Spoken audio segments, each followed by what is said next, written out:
and welcome to episode 19 of the Cozy Moth Knits podcast. My name is Caitlin, and this is a podcast dedicated to all my knitting endeavors, my works in progress, my finished objects, my process through knitting, the yarn that I buy, the people that I interact with within the community, anything related to fiber arts crafting that I partake in. That's what you'll find here on this podcast. So this is your first time, visiting this channel. Good job starting at episode 19, but I'm definitely a bit more relaxed here than I am in the first episode. We recently just hit my 1 year anniversary of starting the podcast, which is pretty exciting. Almost 2,000 followers. So if you like what you see, go ahead and hit that subscribe button.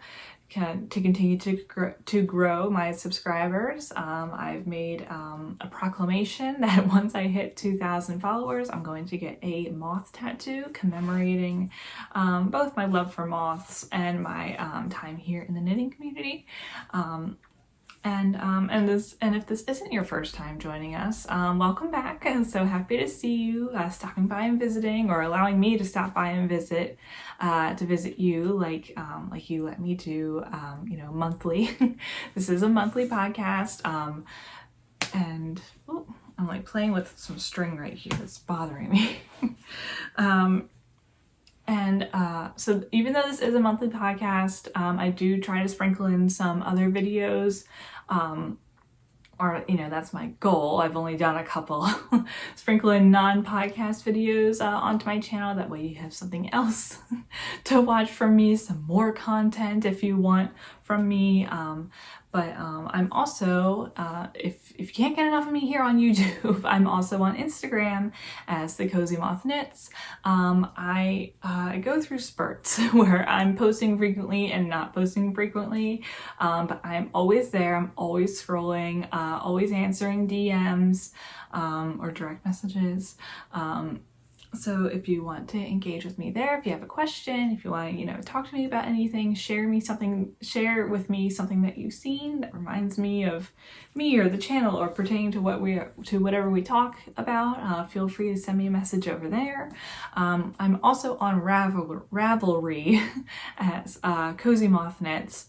But I'm not over there very often. I really only use it to purchase patterns. I don't use it as a social media platform like a lot of people do. So you're more likely to get in contact with me on Instagram rather than Ravelry. Oh my goodness. So here I am coming from, a kind of crisp day, coming to you from Delaware. It's kind of a crisp day. Yesterday, it was horrific storms, like horrible storms. Came out of nowhere, don't know, but it was rough. But now today the sky is, bright blue, beautiful day. I walked out this morning to go to work, and I needed to grab a jacket because it was 55 degrees. And, I've been waiting for fall, and every time I'd step out, I'm like, oh, it's still muggy and gross. Okay, take off the jacket. When I stepped out this morning, I'm like, oh, it's here. Fall is finally here. We just had the fall equinox on Wednesday. I'm filming this on Friday, so it can't come soon enough, right?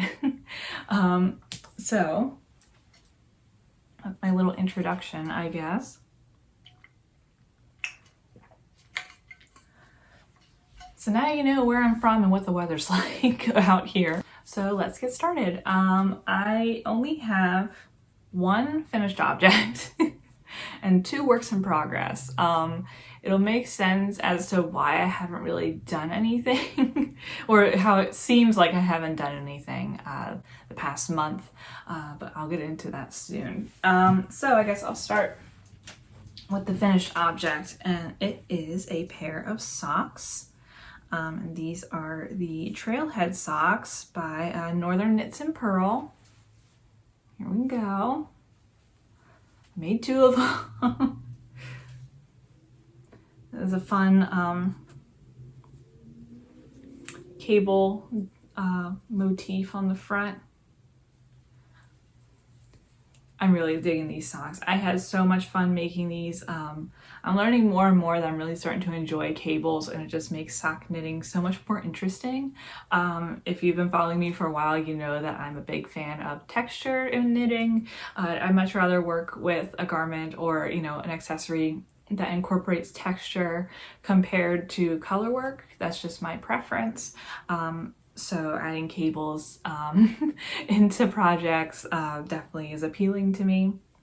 But I've been wanting to knit Natasha and Northern Knits and Pearls socks for a while. I just could never I just kept looking through them and being like, oh, trying to find the right time to make her socks, because I normally have a bunch of projects, in the queue.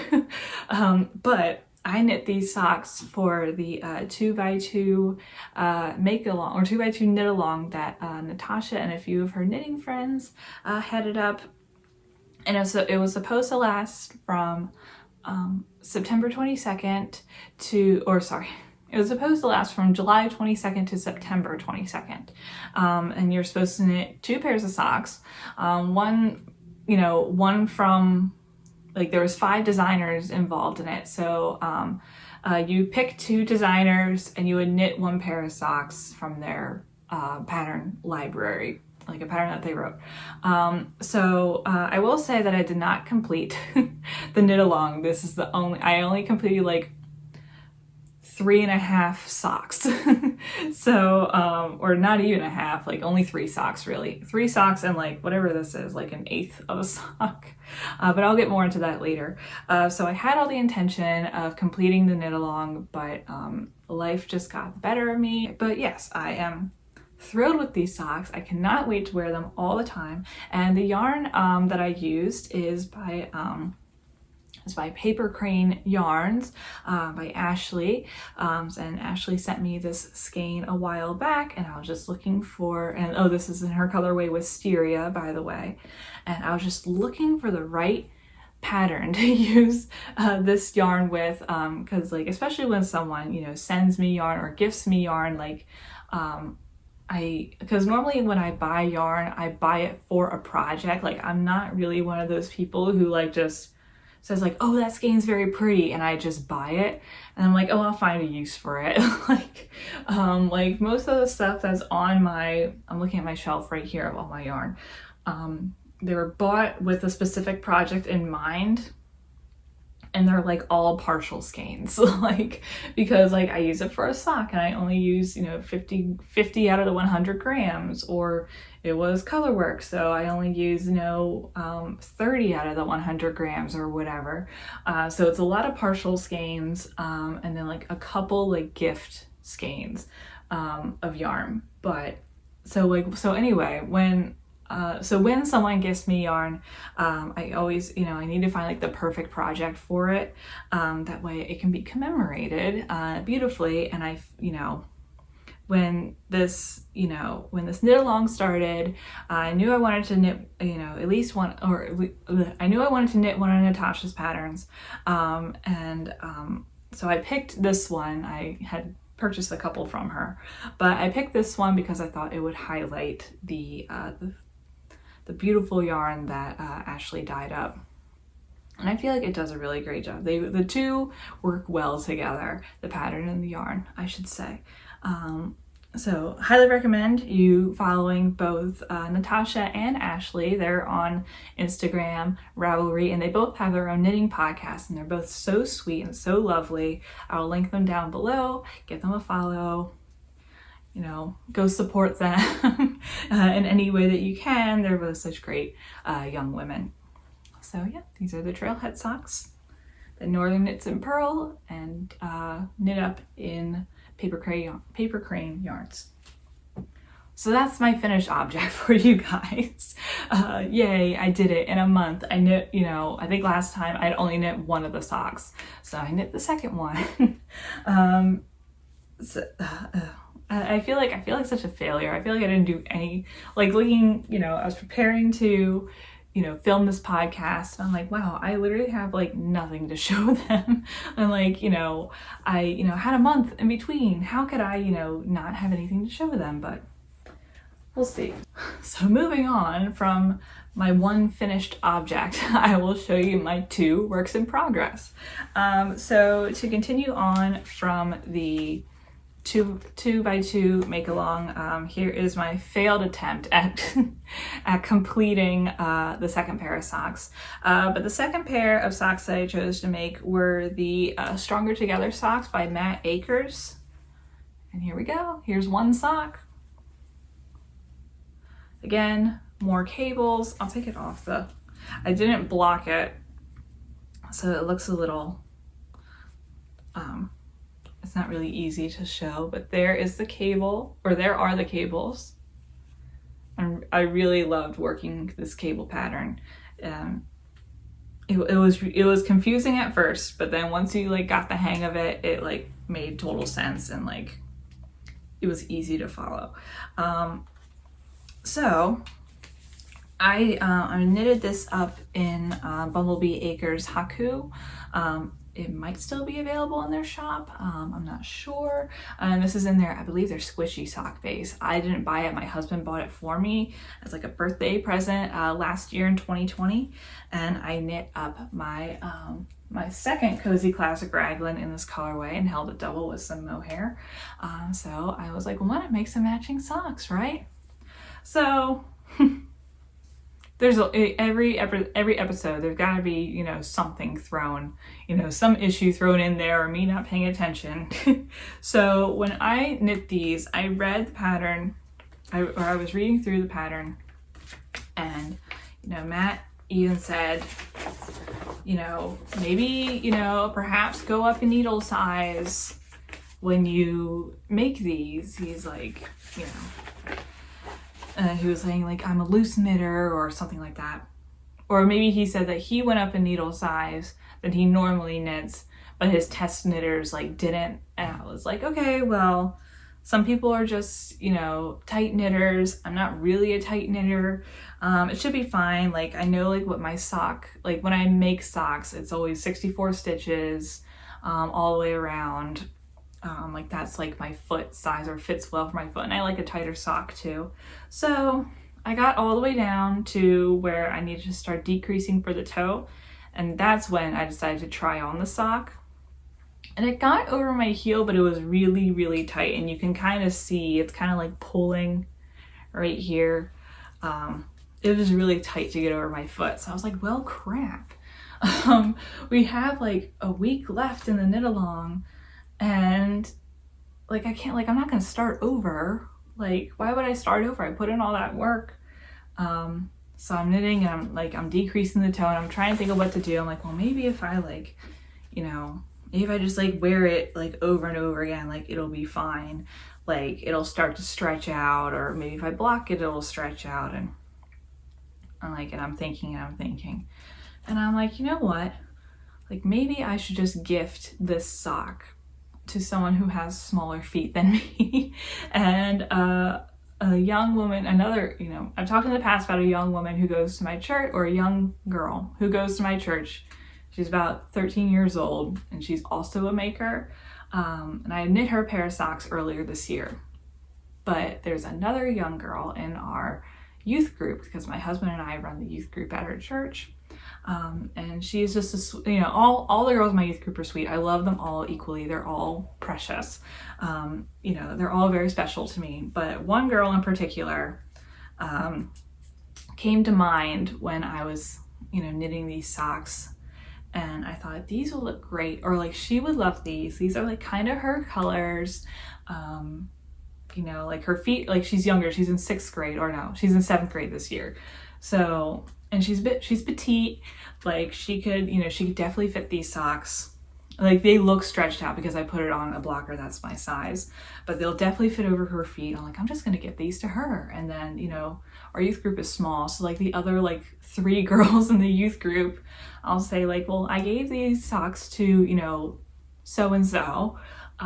What do you want me to make for you? I can make you a hat. I can make you like something small, you know, a hat, a scarf, socks, like, you know, like short socks probably, you know, like I'll pitch to them, like, do you want me to make you something? Yeah, since I gave these to, you know, this one, like, I don't want you guys to be left out.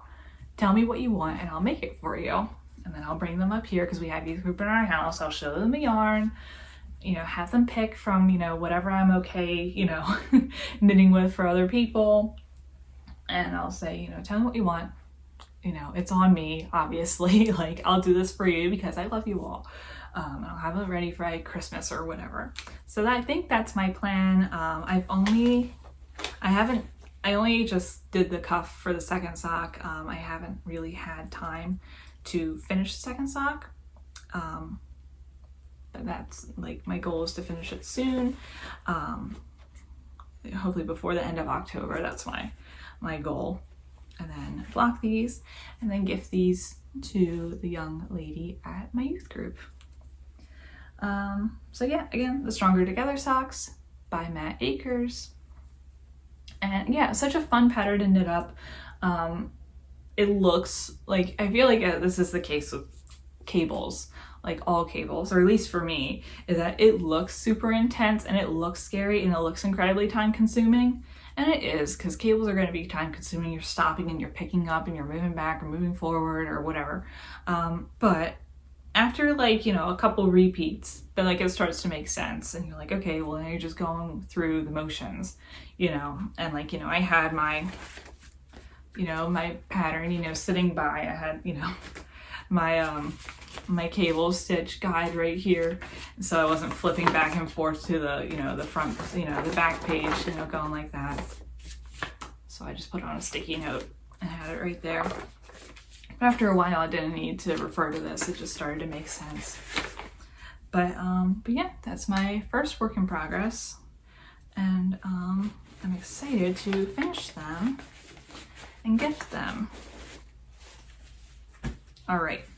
Next is my second work in progress, which has taken over my life since August. So I normally, you know, I've mentioned in the past that sometimes, all the time, I take my knitting to work. Because I work a job where there's a lot of downtime, and I have developed, you know, a strong enough relationship with my coworkers and enough rapport with my manager that they allow me to knit at work because they know that I'm going to get my work done. Like, my knitting doesn't inhibit my work, if that makes sense. Because it doesn't. So I normally don't bring big projects to work. Probably the biggest project I brought would be like the blankets that I made that I finished last month, just because I wanted to get it done. And that's like kind of the situation with this. So I put it in my giant Seattle tote bag and I hung it on, like, because I have like little armrests, and I hung it on the armrest and I would just pull it out and keep the yarn in there. But this is what I affectionately call my beige blob, because that's what it is right now. It's a beige blob.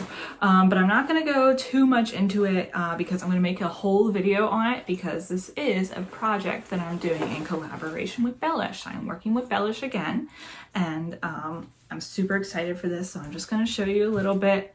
But it is a kind of a sweater, kind of. I've finished one sleeve and I am halfway done the other sleeve, and then all I have to do is a couple little things, including weaving in ends, which there are so many ends, because knit picks, while I love knit picks when it's appropriate, meaning that I don't want to drop hundreds of dollars on a sweater to knit a sweater, you know, been there, done that. You know, if you've been with me for a while, this is my $250 sweater.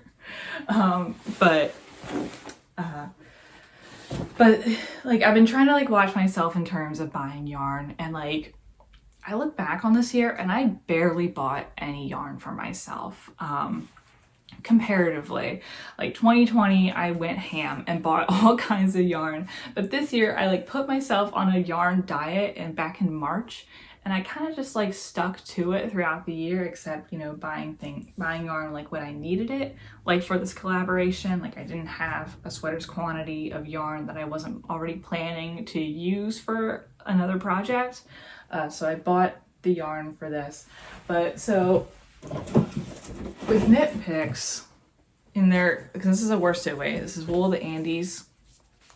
The thing about this is that it only comes in 50 grams, which is only 110 yards. So in a big old garment like that, you know, there's all kinds of tying ends together and it's a mess. And of course I overbought yarn. I overbought like 10 skeins. And I purchased like 22 skeins because I thought like I did the math right, but I guess I didn't. So I'll probably make another beige sweater. I definitely will make another beige sweater.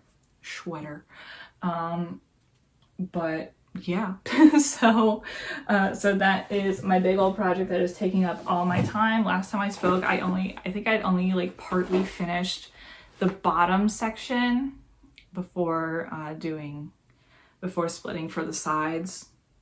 Or I think, yeah. Or for the front panels, I should say. Like I'd only done a little bit of that. But now, a month later, I'm almost done.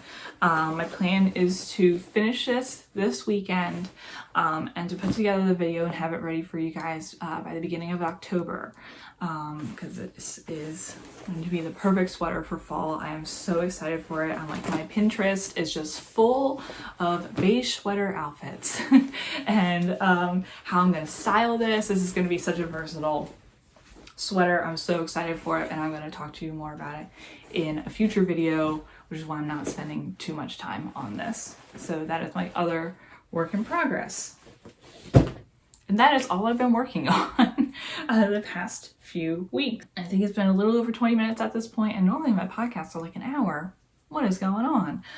So I figured I would take the time to talk about a few things. I'm looking down at my notes right here. Oh, by the way, before you ask, I did not make this sweater. This is an Old Navy sweater, and like a cardigan that I like buttoned up. Cause like that's been like my new favorite thing, is just buttoning up the front of cardigans and wearing it like a sweater. I've really been enjoying it. Or like buttoning up, like I did this with one of my standard cardigans that like buttons all the way up here, my black one, or one of my black ones. And I wore it backwards. So it was like a high neck, and then there was buttons down the back. And I was like, I look so chic. I look like Audrey Hepburn. Like in that, and I wore like some like cropped pants, like and some little, you know, black loafers. I was really feeling myself when I went to church that day. And I got a lot of compliments on it too. So, but yeah, so that's been my thing now, is buttoning up cardigans and wearing them like sweaters. Even though it's been like high 70s, I'm just like, nope, it's fall, it's September. Fall's almost here. I'm wearing sweaters. I don't care if I'm sweating underneath the sweater. I'm going to wear my sweaters. But anyway, so I wanted to talk about some things that I want to work on this upcoming fall. The projects that I want to complete before the end of the year. I have 3 months to complete these projects. So let me tell you about them. So the first thing I wanted to do is to finish my husband's sweater. I'm knitting for my husband, Phil, the Montrealer sweater. And it's, you know, it's at a point where it can be finished fairly quickly if I just keep up with it. So I need to put a band or bands on there's a little, it's kind of like a little hoodie sweater, or sweater hoodie. So there's a little front pocket. I need to make the hood, and I need to knit the sleeves. And this is a worsted weight yarn too, so it should go by fairly quickly. But I already have like the next sweater idea for my husband, and I was telling him about it. I'm like, would you wear this sweater if I made this for you? And he's like, yeah, maybe. He's like, if you knit it for me, I would wear it. He's like, but what about the one that like you started back in, you know, January? And I'm like, it's gonna be done. Like, I'm gonna finish it soon. Like, I'm gonna finish this as soon as I finish my Beige project. I'm gonna get this started, have this ready for fall so that he can start wearing it. But so that is intention number one, is to finish the Montrealer sweater for Phil, my husband. The other sweater, or another project that I want to make, is the Towns sweater by Ozetta. And I bought, if any of you remember, the debacle with the yarn for this sweater. I will put it in the cards up here, where I realized that I didn't buy enough of this yarn. And it was quite embarrassing, but I left it in the video anyway because I just love self-deprecating humor. So I have a sweater's quantity worth of yarn for the Town sweater, and once I finish the Montrealer sweater, I'm going to start the Town sweater and have it. My plan is to have this ready to wear by Thanksgiving. That is my intention. I'm so excited for this. Oh, I can't wait. Again, another worsted weight. I've been like a fan of worsted weight sweaters. Another worsted weight sweater that I'm super excited to start. Next project that I want to work on is another sweater, yet another sweater. And I don't know if any of you guys are watching Only Murderers in the Building, the show with Steve Martin, Martin Short, and Selena Gomez, where Selena Gomez basically plays another version of Alex Russo, which is like every character she plays. She's just very like, you know, like the character who like just doesn't have time for anyone and is too cool for everyone, and was like, but also like kind of ditzy at the same time. But like, this character is not ditzy, but you know what I mean. If you grew up watching Disney Channel like I did and watched Wizards of Waverly Place and that Alex Russo type character, that is the character Selena Gomez plays in Only Murderers in the Building. She's phenomenal. Everyone in the show is phenomenal. But anyway, there are a lot of great knits in this show. So much great knitwear. I am obsessed because it takes place in New York in the winter, so everyone's all bundled up. And I'm obsessed with it.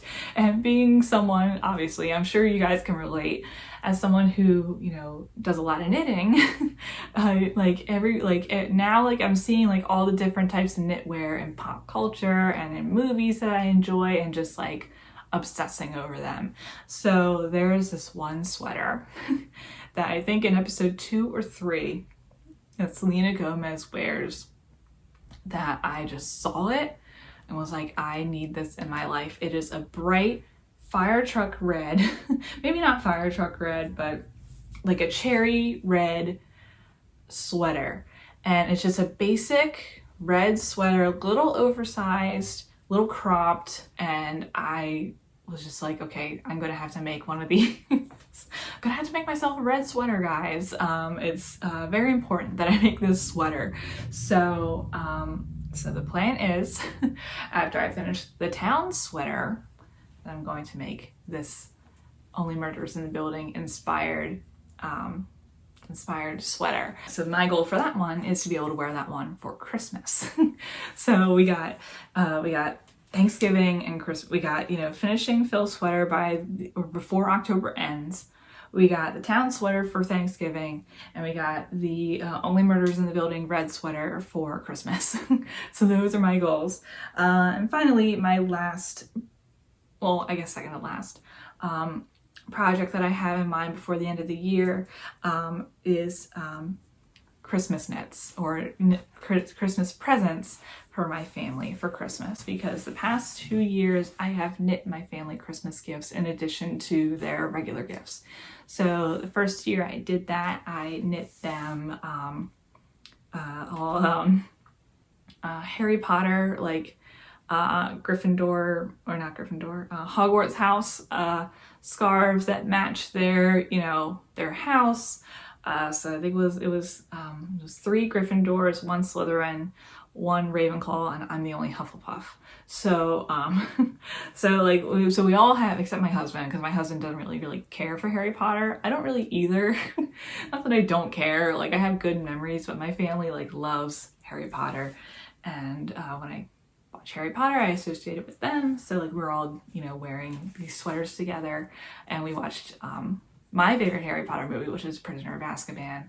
We all had our scarves on. It was fun. But anyway, and then last year I knit them all socks, and they were all Arnett and Carlos knit or sock patterns with like the Scandinavian or Norwegian style color work, all knit in Schackenmeyer yarn. Put a lot of time and effort into those, started them in March, and like was like knitting like the last one till the very end, like days before Christmas was came about.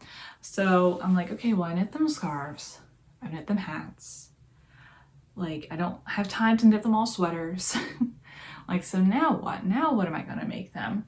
So I figured that I would make them hats. You know, hats, you know, are supposed to be fairly quick. Like, you know, not, you know, stress inducing.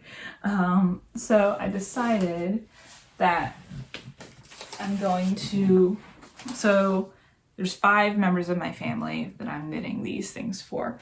So there's another one. So I decided, so I'm going to go through and just tell you my intentions. I decided that I am going to, taking the sticky notes off. For my mom, I'm going to knit her the Minted hat by Andrea Mowry. Some lovely cable details.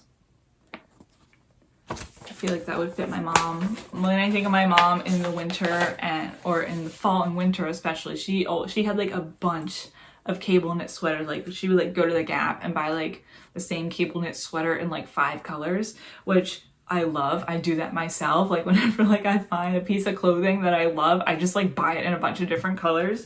So when I think cables, I think of my mom. So I'm gonna make her this hat. Don't know about the bobble. I don't know if I could ever get a bobble that perfect. I'm gonna try. I'm probably gonna have to buy one of those like pom-pom makers, because when I try to like make them myself and I like wrap it around like a credit card or something, like it never turns out quite right. So I'm gonna give that a shot. For my sisters, I have 2 sisters. I'm going to make them each a Oslo hat by Petite Knit. And one of them I'm going to knit in like a merino cashmere blend, and one I'm gonna knit in a alpaca. And I ordered the yarn today. I picked the color. I thought long and hard about these colors, picked the colors for them. I'm super excited to knit these for them. And then for my dad and my brother, much to my friend Tracy of Grizzly Knits, much to her dismay, I am knitting the Musselburgh hat for both my father and my brother. So I picked this one because everyone's knitting the Musselburgh hat, and I'm like, well, I'll give it a shot. And I picked this one because my brother is will be 22 this year, plays in a band. Like this hat is, you know, versatile enough where it could be worn floppy or, you know, a bit tighter to the head like this. So it's a versatile hat for, you know, a guy who's, you know, in a band and, you know, wants to look cool up there, you know, wearing the hat that his sister knit him. Hopefully, probably not. But yeah, like it's versatile enough that he can wear any way he wants. But my dad is a type of guy who likes a really short hat, but like short enough that like it's not like gathering on the back of his neck or like coming all the way down here, but also long enough that it covers his ears. His ears sit a little bit higher on his head. So this one, you know, I figured, you know, you can adjust the length as you please. So I'm gonna definitely give the Musselburgh hat a try.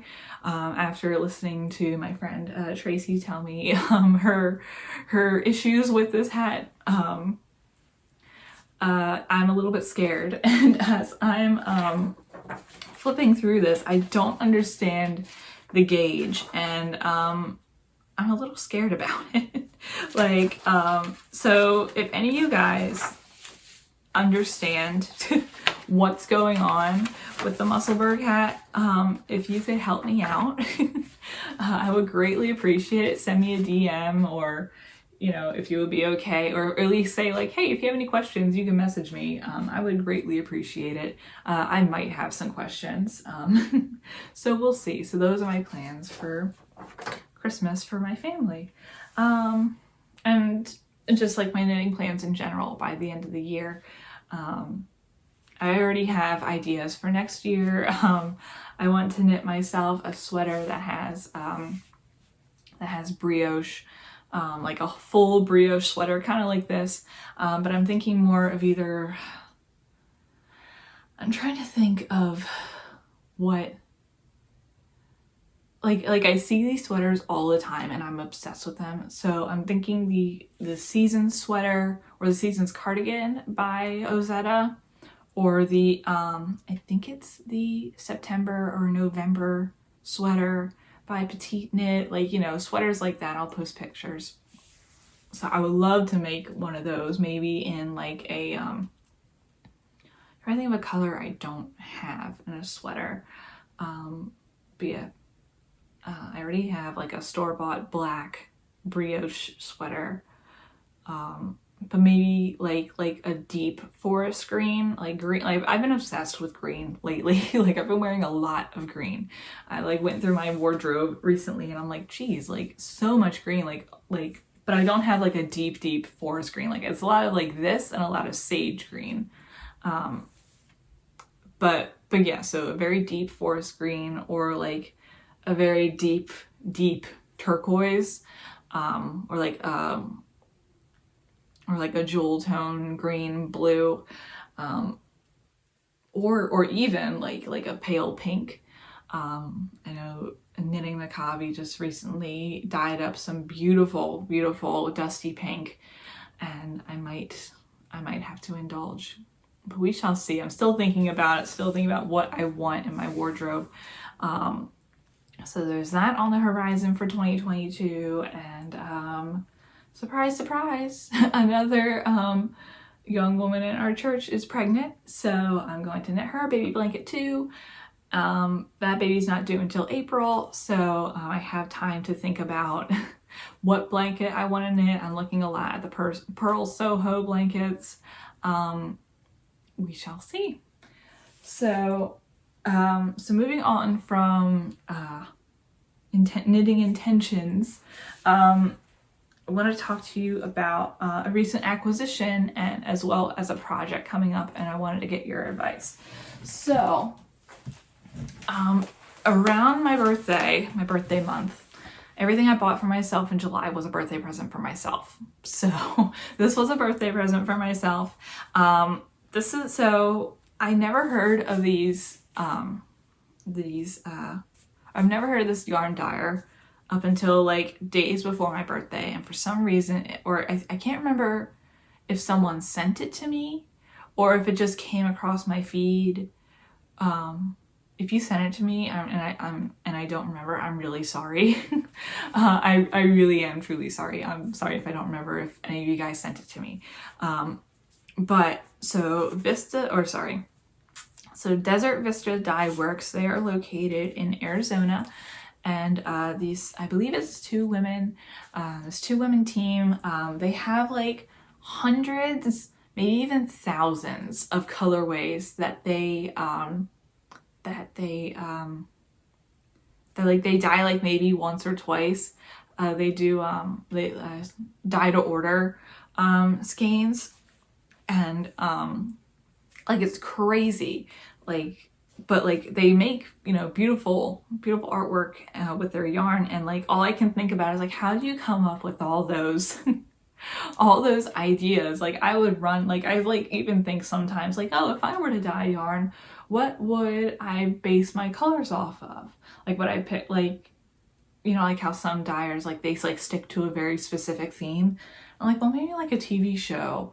I'm like, well, like some of my favorite shows are like Frasier and Cheers and MASH, and like all those like colors are like beige and gray and green, and you know, it's like well, maybe like it won't be a very versatile color palette. But anyway, so I'm obsessed with the fact that these ladies like dye like so many different, like such a wide variety of colors with their yarn. But anyway, so this colorway came to my attention, and it's called Mothra. And first of all, you know, it caught my attention, number one, because it's moth related. Number two, my husband is very much into Godzilla and like the kaiju monsters and like the Japanese like monsters and stuff like that. So I've watched, you know, quite a few kaiju movies, including, you know, the Mothra movies. And like Mothra is, you know, aside from the fact that she's a moth, but it's probably my favorite kaiju. Like she's like, but yeah, definitely my favorite. Very different from all the other kaiju, I think. So, so the ladies at Desert Vista Dye Works dyed up a skein of sock yarn with the self-striping, by the way. Self-striping sock yarn with the theme Mothra. And it's based off of the old movie from the 1960s. And wolf. But so these are the colors that they chose for Mothra, and I was obsessed. You know, I gotta get anything moth related. You know how it goes. So I picked this up, and because these are dyed to order, it didn't come in until like mid-September. I ordered this in July, showed up in mid-September. I'm fine with it. Like I'm not upset that I had to wait. Like they make it very clear that these are dyed to order, and you know, it takes time to get here, like a couple months, and not upset about it. But it finally came in, so I'm super excited for it. And so I've talked in the past about how I've talked in the past about how when I travel, I like to, or like how recently, I've talked in the past about when I travel, I would want to knit something so that I can be reminded of that trip. So like I would, you know, like a pair of socks, like, and I did this last year with a pair of socks over here when my husband and I went to the Pacific Northwest, Seattle and Portland, or Washington and Oregon, I should say. You know, while I was there, I knit on a pair of socks, especially on the plane, because I have a horrible fear of planes. And even though like I love to travel, but I hate flying.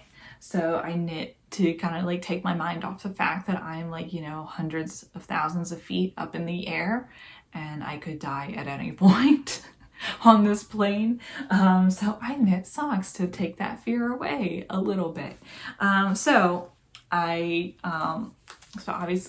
husband and I are going to Southern California for a vacation from the time I'm filming this in about a week and a half. We're going. Super excited. I'm thrilled for this trip. So I'm gonna knit a pair of socks, obviously.